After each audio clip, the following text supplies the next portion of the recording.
देखिए फिर से जितने टाइप के शब्द वाक्य बन सकते हैं, जैसे एक वाक्य बन जाएगा मोहन ईमानदार है।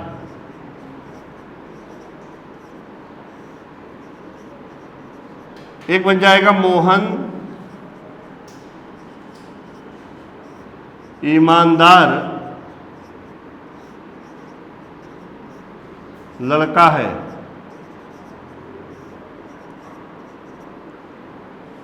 अब यहां पर मोहन के बारे में विशेषता बताई जा रही, मोहन कैसा है? ईमानदार है। तो ईमानदार विशेषण हो जाएगा, मोहन विशेष से हो जाएगा। अब यहाँ पर मोहन ईमानदार लड़का है, तो यहाँ पर मोहन के बारे में ईमानदार शब्द विशेषता नहीं बता रहा है, लड़के के बारे में विशेषता बताई जा रही है ईमानदार के शब्द के द्वारा। तो ईमानदार शब्द तो विशेषण होगा, लेकिन विशेष क्या होगा? लड़का होगा। अगर हम लिख दें वह लड़का ईमानदार है, ध्यान दीजिएगा, तो अभी विशेषण का जब भेद पढ़ेंगे हम, सार्वनामिक विशेषण, तब वहां पर बताएंगे यहां पर वह शब्द सर्वनाम नहीं है, ये विशेषण है। यहां पर लड़का शब्द क्या है? विशेष है। ईमानदार शब्द क्या है? विशेषण है। कौन लड़का? वह लड़का। संकेत करके बताया जा रहा है, उस लड़के के बारे में विशेषता बताई जा रही है। तो यहां पर वह भी विशेषण होगा और ईमानदार भी विशेषण होगा, और विशेष से कौन होगा? लड़का। तो इस वाक्य में एक विशेष आया है और दो विशेषण। ये हम तब पहचानेंगे जब विशेषण के चारों भेद पढ़ लेंगे, गुणवाचक, संख्यावाचक, परिमाणवाचक और सार्वनामिक।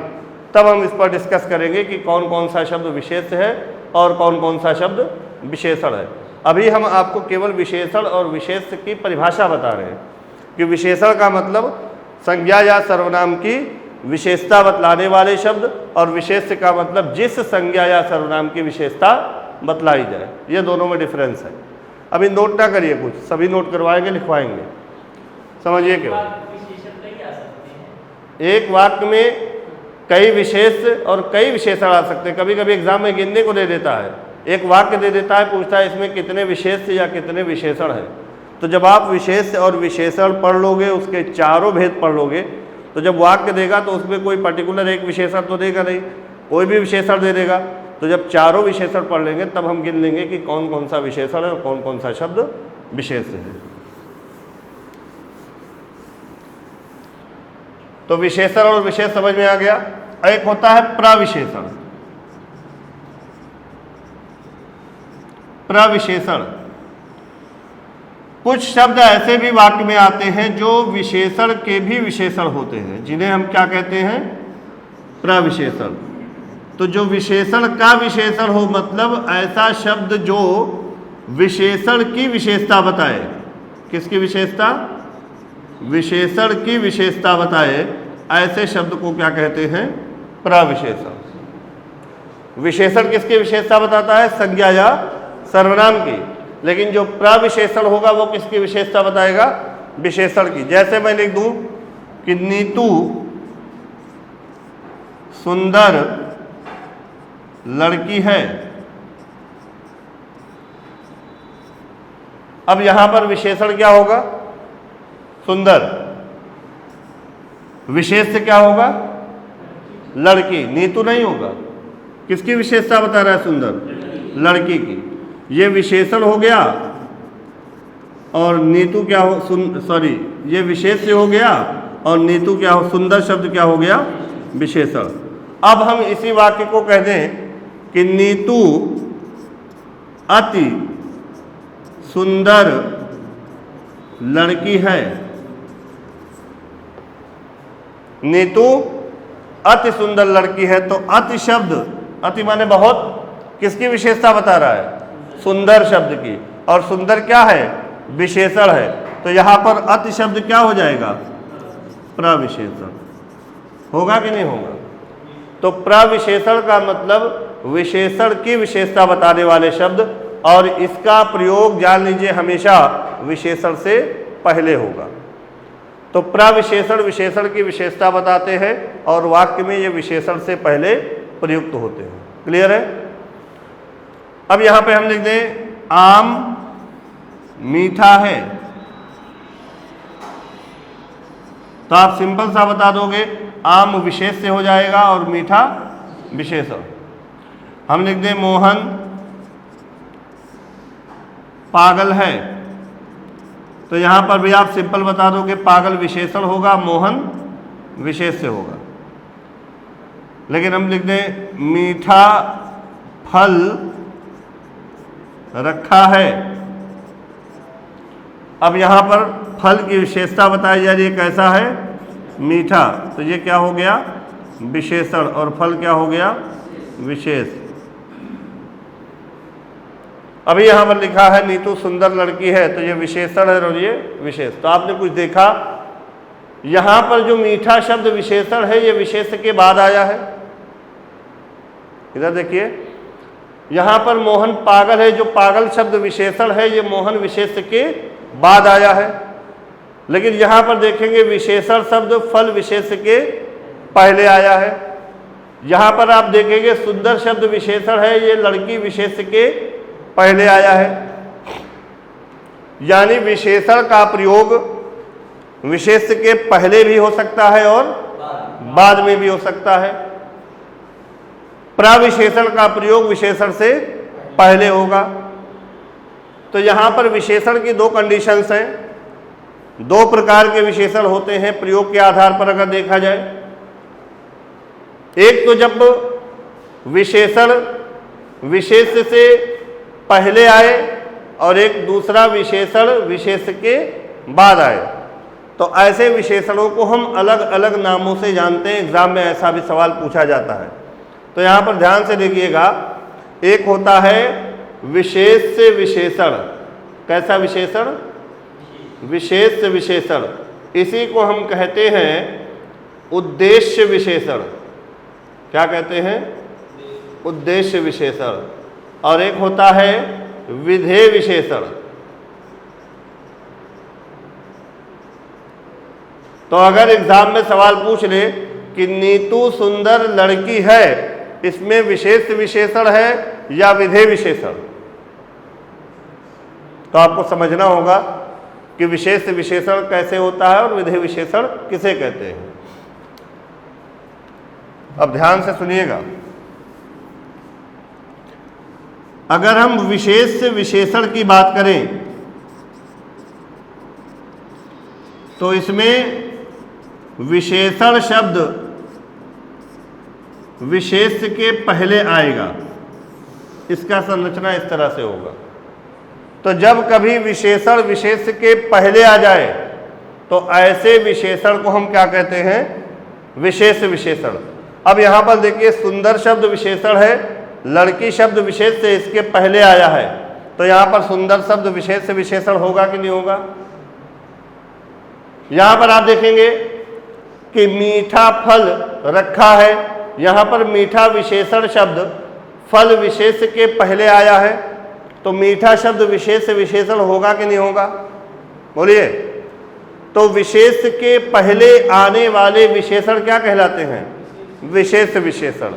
और इसी का जस्ट उल्टा है विधेय विशेषण।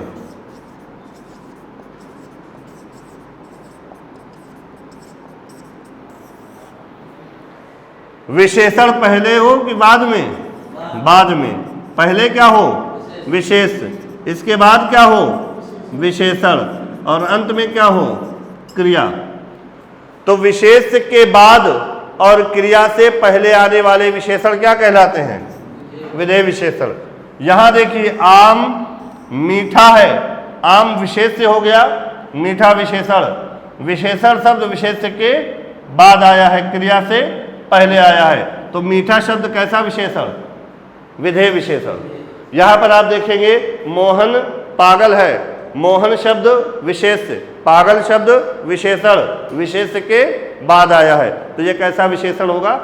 विधेय विशेषण। तो आप पहचान लेंगे विशेष के पहले आने वाले विशेषण विशेष विशेषण और विशेष के बाद आने वाले विशेषण विधेय विशेषण कहलाते हैं। क्लियर है? बोलिए। तो आपने पढ़ा विशेषण संज्ञा या सर्वनाम की विशेषता बतलाने वाले शब्द को हम विशेषण कहते हैं, और जिस संज्ञा या सर्वनाम की विशेषता बताई जाए उसे विशेष्य कहते हैं।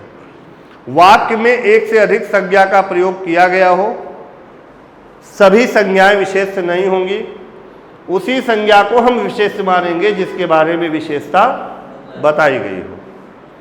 और इसके बाद आपने पढ़ा प्रविशेषण। ये विशेषण का विशेषण होता है, यानी विशेषण की विशेषता बतलाता है और इसका प्रयोग विशेषण के पहले होता है। फिर आपने विशेष विशेषण पढ़ा और विधेय विशेषण। विशेष विशेषण में विशेषण शब्द विशेष्य के पहले आता है और विधेय विशेषण में विशेषण विशेष्य के बाद आता है। यही दोनों में डिफरेंस है। क्लियर है?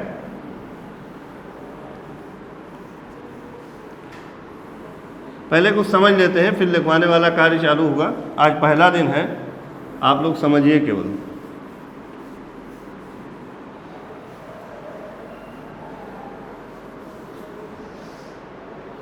इसके बाद पूछा जाता है कि विशेषण के कितने भेद होते हैं, यहाँ से सवाल आता है। फिर इसके बाद में पूछा जाता है विशेषण की कितनी अवस्थाएं होती हैं। तुलनात्मक दृष्टि से देखा जाए तो 3 अवस्थाएं होती हैं, एक मूलावस्था, एक उत्तरावस्था और एक उत्तमावस्था। तो पहले हम विशेषण के भेद के बारे में डिस्कस करेंगे।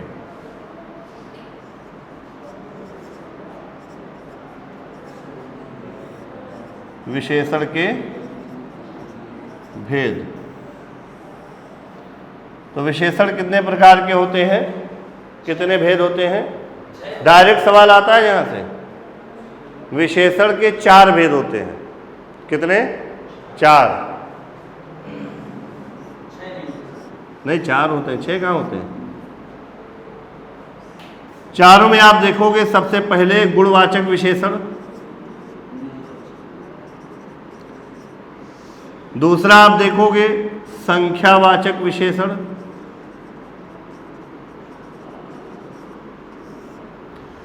तीसरा आप देखोगे परिमाणवाचक विशेषण,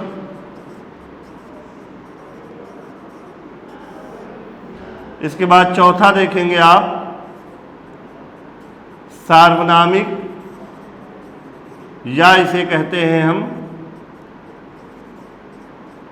संकेतवाचक विशेषण।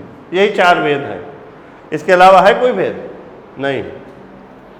अब एक एक करके हमको देखना है कि चारों भेद में क्या क्या चीजें आएंगी।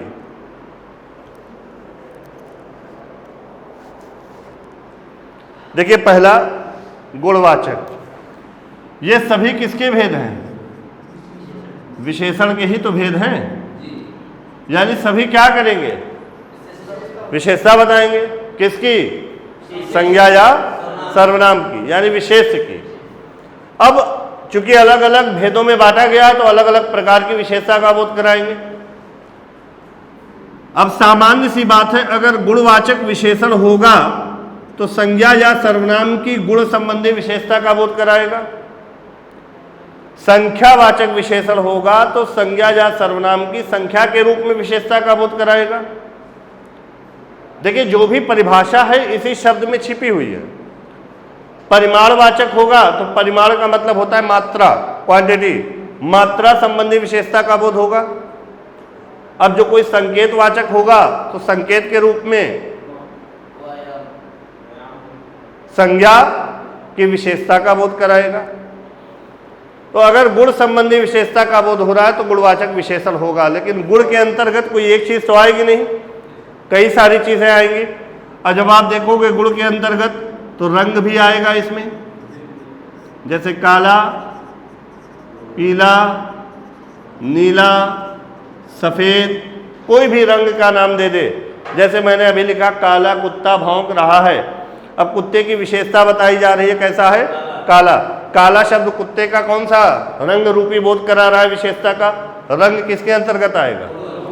भाई रंग कोई संख्या तो होगी नहीं, कोई परिमाण या मात्रा तो है नहीं, कोई संकेत तो है नहीं, तो फिर बचेगा क्या?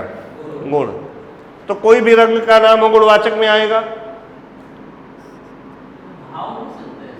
नहीं, सब इसी में आएगा। गुणवाचक में ही। हाँ, भाव, दशा, स्थिति, आकार, स्पर्श, स्वाद, सब इसी में आ जाएगा। जैसे हम लिख दें गुण या दोष, या भी तो गुण होगा। गुण का मतलब अच्छी चीज, दोष का मतलब बुरी चीज। अब जैसे हम लिख दें मोहन भला है, भला लड़का है, भला, ईमानदार है, सच्चा है, ये सब क्या है? गुण है। दानी है, अच्छा है, तो ये सभी गुण संबंधी विशेषता का बोध हो गया। अब इसी में गलत गुण हो किसी के अंदर तो वो क्या कहलाएगा? दोष हो जाएगा। जैसे पापी है, दुष्ट, बेईमान, बुरा, ऐसे बहुत सारे शब्द आएंगे। तो गुण या दोष का अगर बोध कराए तो वो गुणवाचक में आएगा कि नहीं आएगा? इसी में हम कह सकते हैं आकार का भी बोध कराए तो गुणवाचक विशेषण। जैसे हम कहते हैं चौकोर, हम कहते हैं यह मेज चौकोर है, तो मेज की विशेषता बताई जा रही है कि नहीं? चौकोर, साइज, गुणवाचक होगा कि नहीं होगा? हम कहते हैं गोल, लंबा, सुडौल, ये सब किस रूप में विशेषता का बोध करा रहा है? आकार के रूप में। आकार कोई भी हो, अगर विशेषण के रूप में आ रहा है तो वो गुणवाचक विशेषण होगा। इसी के अंतर्गत आ जाएगा स्पर्श।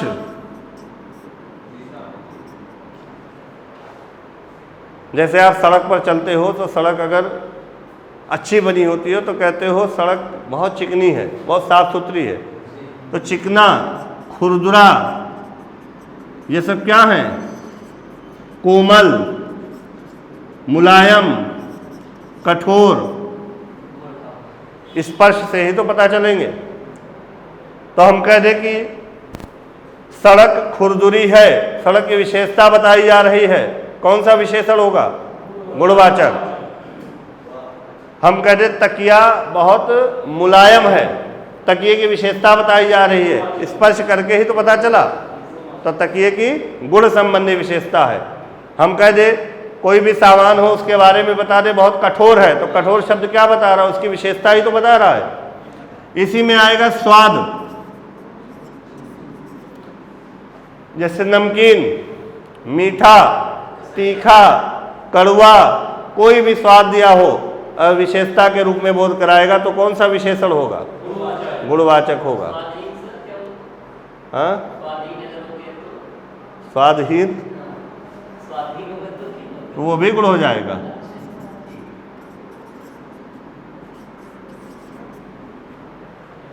तो आप रटो मत कि गुणवाचक विशेषण क्या होता है। आप समझो कि जब कोई शब्द संज्ञा या सर्वनाम की गुण संबंधी विशेषता का बोध कराए उसे हम गुणवाचक विशेषण कहेंगे। और गुण संबंधी विशेषता में बहुत सारी चीजें आएंगी। जैसे समय के रूप में भी गुण संबंधी विशेषता का बोध होगा। जैसे आप पत्रिका लेने जाते हो एग्जाम के पहले, तो आप कहते हो हमको मासिक पत्रिका दे दीजिए, अर्धवार्षिक, वार्षिक, पाक्षिक, दैनिक, ये सारे शब्द क्या है? समय सूचक हैं और किसका बोध करा रहे हैं? गुण संबंधी। तो कौन से विशेषण में आएंगे? गुणवाचक के विशेषण के भेद में आएंगे। इसी में स्थान संबंधी विशेषता का भी बोध होगा। इसी में आप देखोगे और भी बहुत सारी चीजें आएंगी। तो एग्जाम में अगर प्रश्न पूछ ले गुणवाचक विशेषण के कितने भेद, तो इसमें बड़ा अपवाद है। अलग अलग किताबों में अलग अलग, कहीं 6, कहीं 7, कहीं 8 दिया हुआ है। एक बार पूछा गया था, तब से सवाल पूछा नहीं गया है। मोटा मोटा समझा रहे हैं। इसके बाद एक एक विशेषण के भेद पर हम बृहद अध्ययन करेंगे, डिस्कस। दूसरा हम देख लेते हैं अब संख्यावाचक। अभी ऐसे मौखिक समझिएगा, इसको लिखवाएंगे पूरा एक एक करके। संख्यावाचक विशेषण, संख्या संबंधी विशेषता का बोध कराने वाले शब्द क्या कहलाएंगे? संख्यावाचक। अब जैसे हम लिख दें एक व्यक्ति, एक शब्द क्या है? व्यक्ति की विशेषता बताई जा रही है, किस रूप में? संख्या के रूप में। हम लिख दें 2 व्यक्ति, 10 व्यक्ति, या हम लिख दें पहला व्यक्ति, दूसरा व्यक्ति,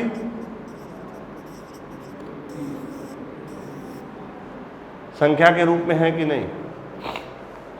अच्छा, संख्यावाचक में 2 तरह की होगी संख्याएं, या तो निश्चित संख्या होगी या तो अनिश्चित होगी। तो इसके भी मुख्य रूप से कितने भेद? 2। या तो निश्चित संख्या होगी या तो अनिश्चित। हमने देख कक्षा में सैकड़ों विद्यार्थी उपस्थित थे। अब विद्यार्थियों की संख्या सैकड़ों निश्चित नहीं है। अगर हम कहते 100 विद्यार्थी उपस्थित थे तब तो संख्या निश्चित रहती। तो ये 2 प्रकार के होते हैं, निश्चित और दूसरा अनिश्चित। अब इसमें आप देखेंगे निश्चित संख्यावाचक के भी 5 भेद होते हैं। कितने? 5 भेद। तो पहले हम निश्चित संख्यावाचक को देख लेते हैं।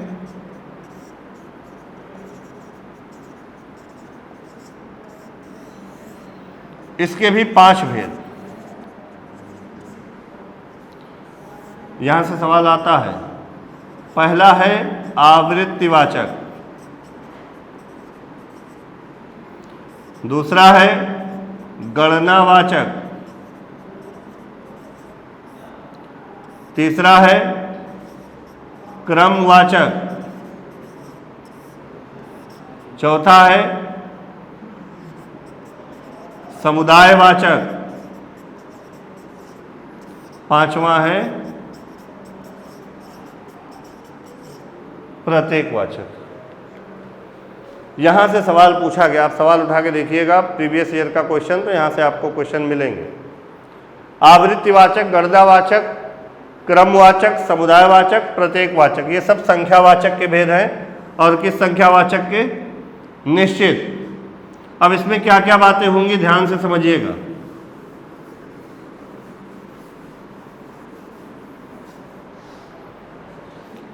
आवृत्तिवाचक में क्या होता है भाई? संख्यावाचक के भेद हैं तो संख्या संबंधी विशेषता का बोध कराएंगे, सभी अलग अलग रूपों में होगा। आवृत्तिवाचक में अधिकता में अनुपात का बोध कराया जाता है। जैसे हम लिख दे 2 गुना। जब कभी आप देखो संख्या के साथ गुना शब्द लगा हो तो इसका मतलब वो अधिकता का बोध करा रहा है। अनुपात में 2 गुना का मतलब 1 अनुपात 2, यही तो होगा। आप कहते हो कि 2 गुना दूध में 2 गुना अधिक पानी मिला है, तो 2 गुना का मतलब संख्यावाचक है, 2 गुना मतलब डबल। आप कह सकते हो 3 गुना या तिगुना, आप कह सकते हो 10 गुना। तो जब कभी संख्या के साथ गुना शब्द लगा हो तो उसे ही हम कहते हैं आवृत्तिवाचक है। अधिकता में अनुपात का बोध कराया जाता है। 100 गुना दिमाग, दिमाग की विशेषता बता रहा है कितना गुना है? 100 गुना। गणनावाचक तो आसान है, गणना मतलब गिनना। तो जब गिनती के रूप में किसी संज्ञा या सर्वनाम की विशेषता का बोध कराया जाए तो क्या हो जाएगा? गणनावाचक। नहीं, ये परिमाणवाचक। पानी क्या है? पानी पदार्थ है और 6 लीटर उसकी मात्रा है, तो मात्रा में क्या होगा? परिमाणवाचक, संख्यावाचक नहीं। हम कहते हैं 6 विद्यार्थी, तो वो क्या हो जाएगा? गणनावाचक।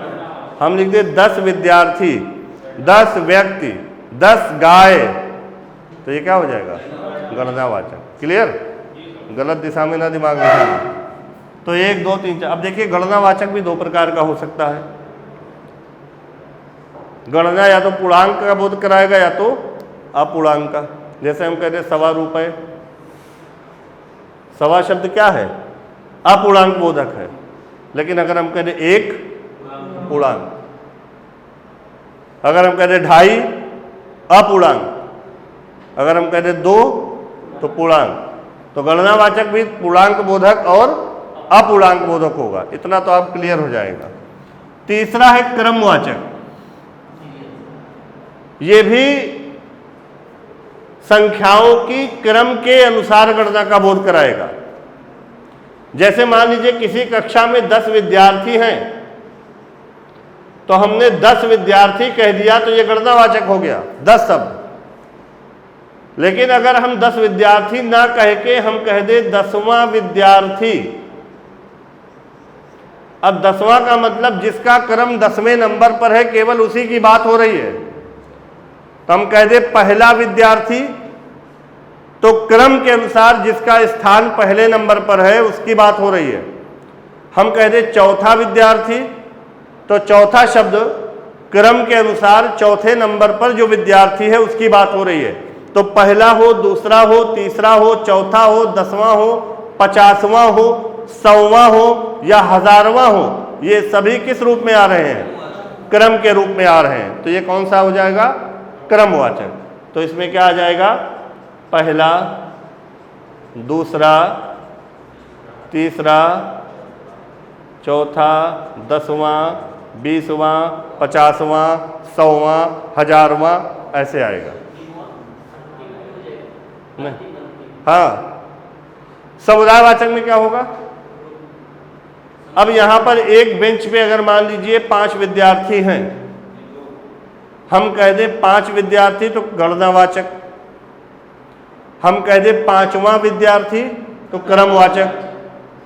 तो समुदाय का मतलब एक साथ सबका बोध हो, समूह का बोध हो। 5 विद्यार्थी को हम कह दें 5 विद्यार्थी एक साथ, तो जब एक साथ संख्याओं के समूह का बोध कराया जाए तो उसे क्या कहेंगे हम? समुदायवाचक।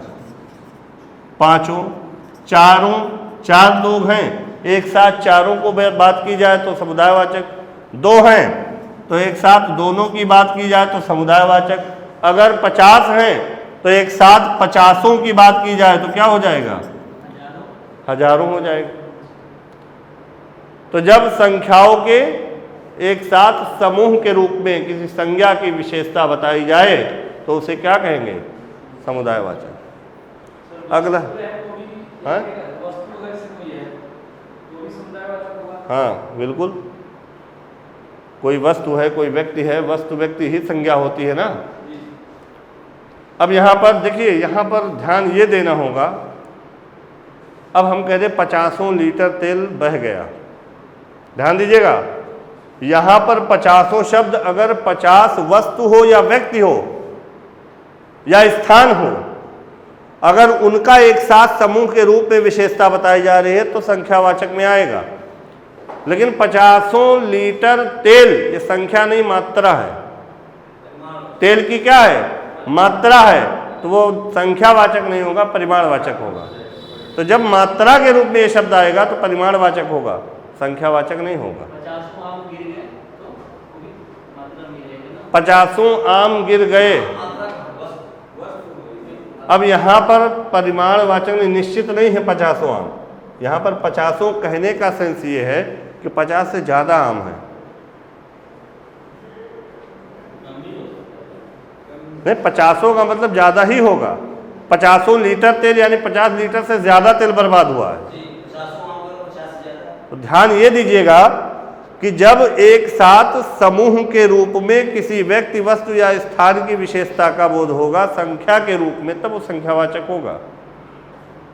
जब अनिश्चित संख्या के रूप में इसका बोध होगा तो वो अनिश्चित संख्यावाचक होगा। 50 आम गिर गए तो यह निश्चित संख्या होगी, निश्चित संख्या नहीं होगी। इसका मतलब 50 से ज़्यादा आम की बात हो रही है, ये ध्यान देना होगा। अभी हम पढ़ेंगे चारों भेद तो क्लियर हो जाएगा। अगला है प्रत्येकवाचक। प्रत्येक का मतलब हर एक। तो जब कक्षा में अभी मैंने एग्जाम्पल दिया 50 विद्यार्थी हैं, फिर से सुनिएगा।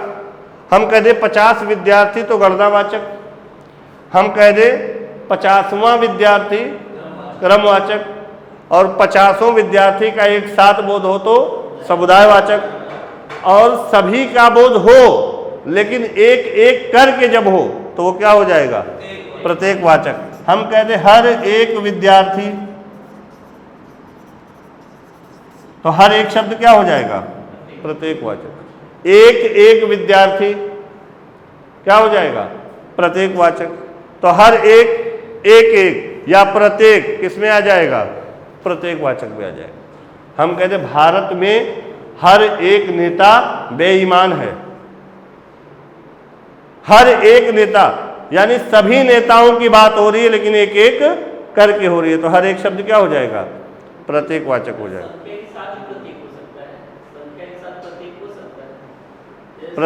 जैसे नहीं, 100 लड़कों में प्रत्येक को क्या दिया गया? कुछ दिया गया। अब ये सही हो जाएगा। हाँ हाँ, आ सकता है।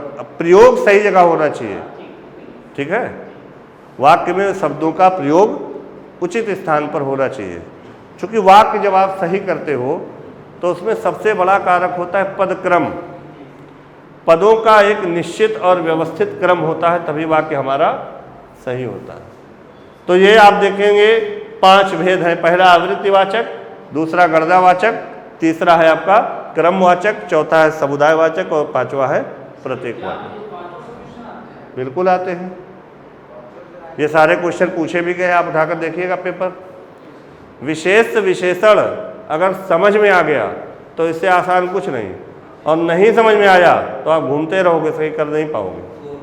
बहुत सारी चीज़ें इसमें अभी आपको जाने। अभी तो मैं एक डेमो क्लास ले रहा हूँ, हल्का हल्का आपको बता रहा हूँ। जब एक एक को पढ़ेंगे हम विस्तृत रूप में, तो जितने भी एक्सेप्शन मिलेंगे, अपवाद मिलेंगे, जो भी चीज़ें मिलेंगी वो हम आपको देंगे। अभी आज तो आपको ये चेक करना है कि हमारे द्वारा पढ़ाई की बातें समझ में आ रही हैं, पढ़ाने की शैली क्या है, यही मेन होता है। अब हम देखते हैं तीसरा परिमाणवाचक। परिमाण का मतलब मात्रा, क्वांटिटी। मात्राएं किसकी होंगी? पदार्थ की, पदार्थवाचक संज्ञाओं की। पदार्थवाचक संज्ञाओं को हम परिमाणवाचक संज्ञा भी कहते हैं। कहीं कहीं परिमाणवाचक संज्ञा करके आता है, द्रव्यवाचक संज्ञा। तो जब कोई विशेषण किसी वस्तु की मात्रा के रूप में विशेषता का बोध कराए तो उसे क्या कहेंगे? परिमाणवाचक। अब देखिए, मात्राएं भी 2 प्रकार की होंगी, या तो मात्रा निश्चित होगी या तो अनिश्चित होगी, 2 ही तो होगी। तो अगर हम परिमाणवाचक की बात करें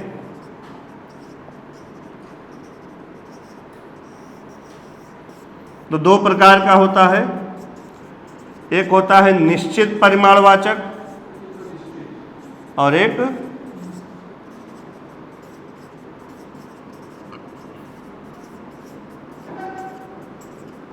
अनिश्चित परिमाणवाचक। जैसे हम लिख दें 2 किलो सेब, तो 2 किलोग्राम क्या है? परिमाणवाचक है। कैसा परिमाण है? निश्चित है। जैसे हम लिख दें 1 बीघा जमीन, तो ये कैसी मात्रा है? निश्चित है, जमीन की मात्रा ही तो है। हम लिख दें 1 मीटर कपड़ा, ये भी मात्रा क्या है? निश्चित है। हम लिख दें 1 मन अनाज, ये भी मात्रा कैसी है? निश्चित है। अगर हम लिख दें 2 गज जमीन, मात्रा कैसी है? हम कहते 1 गिलास पानी, निश्चित है कि अनिश्चित?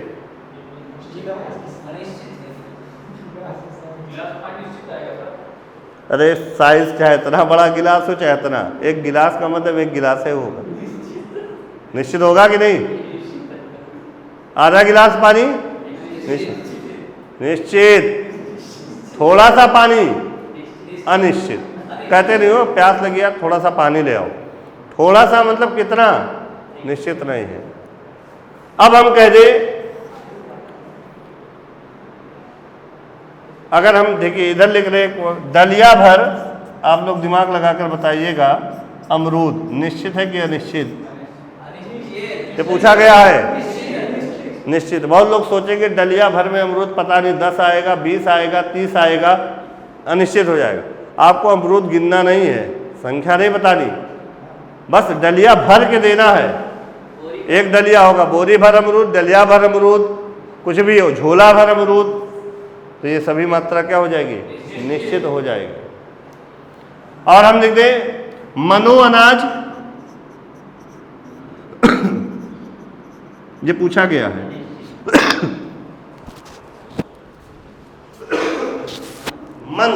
मन मात्रा है अनाज की। जैसे एक मन अनाज निश्चित है, मनों में कई मन आ जाएंगे, निश्चित नहीं है, तो क्या हो जाएगा? अनिश्चित। जैसे ढेर सारा फल, अनिश्चित। कितना फल पता नहीं है, बस ढेर सारा है। हम लिख दे थोड़ा सा पानी या थोड़ा सा जल, तो क्या हो जाएगा? थोड़ा सा अनिश्चित हो जाएगा। आप जाते हो पड़ोसी के यहाँ घी मांगने, थोड़ा सा घी दे दो, कि कहोगे 1 किलो घी दे दो, 1 किलो मांगोगे भगा देगा, रहेगा, एक को दाना नहीं देगा। थोड़ा सा मांगोगे तो आधा चम्मच पा जाओगे। तो थोड़ा सा कितना पता नहीं है, तो अनिश्चित। अब वो तो पड़ोसी के ऊपर कैसा है पड़ोसी, आपका उसके साथ संबंध कैसा है ना? हो सकता है पहले दिन मना कर दे। तो अगर मात्रा निश्चित होगी तो परिमाण कैसा होगा? निश्चित होगा। और मात्रा अनिश्चित होगी तो विशेषण कैसा होगा? अनिश्चित परिमाणवाचक विशेषण होगा। तो आपने गुणवाचक विशेषण देखा, संख्यावाचक देखा, परिमाणवाचक। अभी इसमें बहुत सारी बातें बतानी है, एक मोटा मोटा आपको उदाहरण दे रहे हैं कि समझ में आ जाए। फिर चौथा है संकेतवाचक। यही मामला फंसता है, सबसे ज़्यादा दिक्कत कहाँ होती है? संकेतवाचक विशेषण में। इसी को हम कहते हैं सार्वनामिक विशेषण। क्या कहते हैं? चलिए बताइएगा। हमने लिखा यह लड़का ईमानदार है।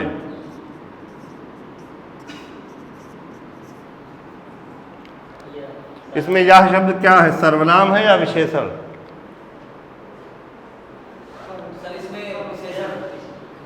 अगर है तो क्यों है, ये भी तो आपको जानना होगा। क्योंकि सब लड़का जो है संज्ञा है। हाँ, हमने लिख दिया यह या वह ईमानदार है, 2 वाक्य मैंने लिखे। इसमें वह शब्द क्या है? ये सब संकेतवाचक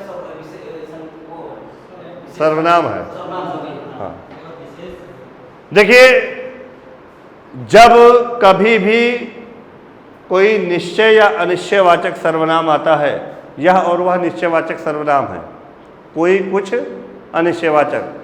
तो यहाँ पर ध्यान दीजिएगा कि सर्वनाम के तुरंत बाद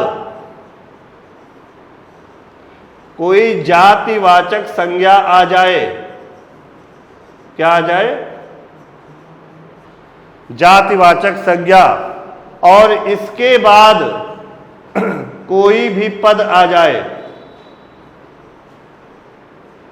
पद का मतलब शब्द, और पद जो होता है वो 5 प्रकार के होते हैं। एक संज्ञा, एक सर्वनाम, एक विशेषण और एक क्रिया और एक अव्यय, 5।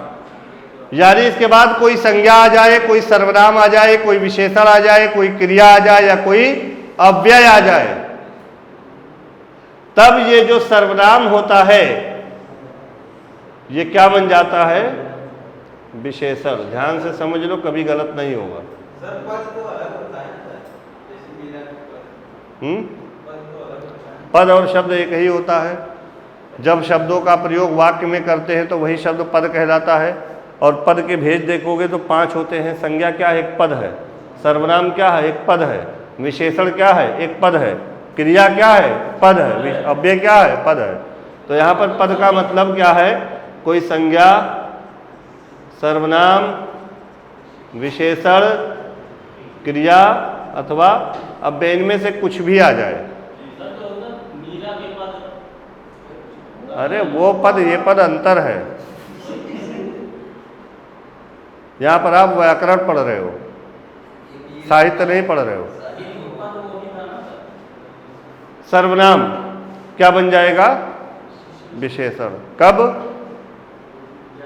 जब इसके बाद कोई जातिवाचक संज्ञा है, इसके बाद कोई संज्ञा, सर्वनाम, विशेषण, क्रिया, अव्यय में से कोई पद आए। यहाँ पर देखिए यह क्या है? सर्वनाम। इसके तुरंत बाद क्या आया? लड़का। लड़का कौन सी संज्ञा? जातिवाचक। इसके बाद क्या आया? ईमानदार। ईमानदार क्या है? विशेषण। अब यह भी जो सर्वनाम दिया हुआ ये क्या बन गया? विशेषण। ये किस रूप में आया है? लड़का की संकेत के रूप में विशेषता बता रहा है। यह लड़का ईमानदार। तो इस वाक्य में आप देखोगे विशेष तो एक ही होगा लड़का, लेकिन विशेषण शब्द दो हो गए, एक यह और एक ईमानदार। अब यह किस प्रकार का विशेषण है? सार्वनामिक या संकेतवाचक। ईमानदार किस प्रकार का विशेषण है? गुणवाचक। उसका लड़का ईमानदार है तो उसका शब्द क्या हो जाएगा? विशेषण हो जाएगा। ईमानदार शब्द क्या होगा? विशेषण होगा। लड़का शब्द क्या होगा? विशेष्य होगा। हम लिख दें यह पुस्तक मेरी है।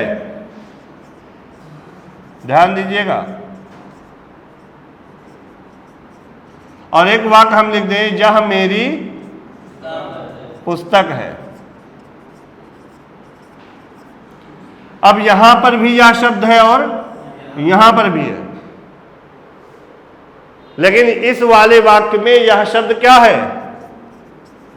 विशेषण नहीं है, सर्वनाम है, क्योंकि इसके बाद तुरंत जातिवाचक संज्ञा नहीं है। लेकिन ऊपर वाले वाक्य में देखेंगे यह पुस्तक मेरी है, यह के तुरंत बाद जातिवाचक संज्ञा आई है और इसके तुरंत बाद सर्वनाम आया है। ये देखिए स्ट्रक्चर सही बैठ रहा है। अब यहां पे यह शब्द क्या हो गया? विशेषण हो गया। क्या हो गया? विशेषण। क्लियर हुआ कि नहीं? ऐसे देता है जब विशेषण गिनने को देता है तो कभी आप सर्वनाम को विशेषण के रूप में गिन लेते हो, कभी सर्वनाम विशेषण के रूप में होता है उसको सर्वनाम गिन लेते हो, गलत कर देते हो।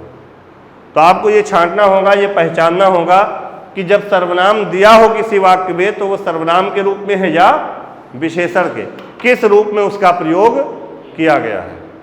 आप पहचान लोगे? एक बार फिर से सुन लो।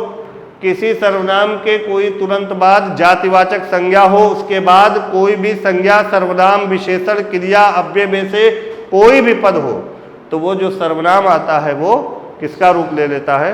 विशेषण का रूप ले लेता है। एक चीज और यहीं पर जानना है, एक होता है पुरुषवाचक सर्वनाम और एक होता है निजवाचक सर्वनाम।